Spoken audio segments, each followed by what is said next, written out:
Hey guys, my name is Eric and I'm the Techy Agent, and today we are discussing my super unscientific Apple Watch battery test.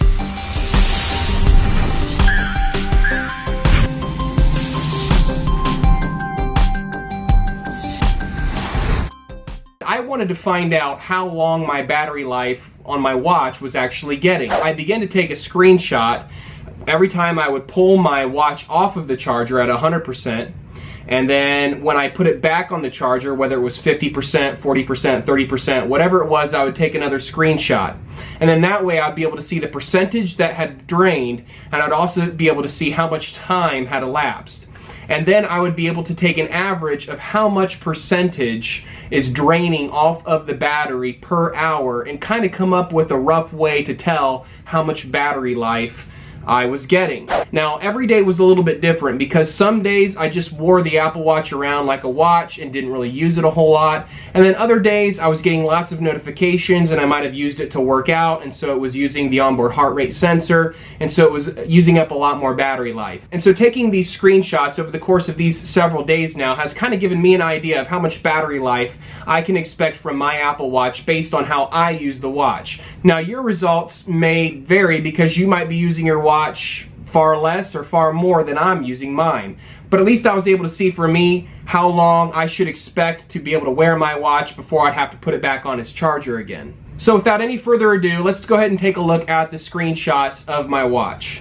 So I initially took pictures of the watch face. Later on I do some screenshots, so I apologize for the inconsistency. But starting on May 8th to Tuesday the 9th, about 11 and a half hours, I did work out on this day. I lost 59%, or about 5% an hour, and that was fairly consistent with other results that I got on workout days. I would lose about 5% an hour on days where I worked out.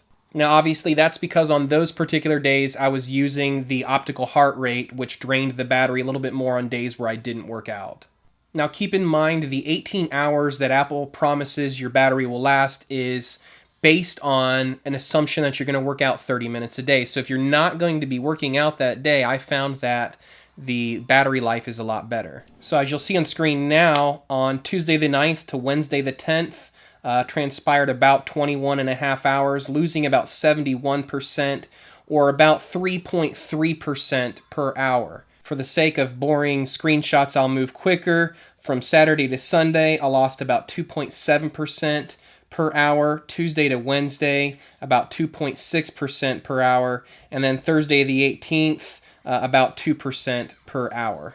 So if I take it cumulatively, and let's say I work out 3 times a week, I'm getting about 5% battery life per hour average on those days, contrasted with the 4 days I don't work out where I'm getting 2.7% per hour, for a total big picture of 3.7% per hour on average when I'm looking at my whole week. So in real world terms, I'm actually averaging about 27 hours per charge, much better than the 18 hours per charge that Apple Watch promised. I've also noticed that if I put my watch in standby mode at night and only put full functionality on during the day, I can get upwards of like 3.5 days of use before I have to charge it again. So I wanted to share this information with you because I know a lot of people are still on the fence about buying the Apple Watch because they have concerns about the battery life.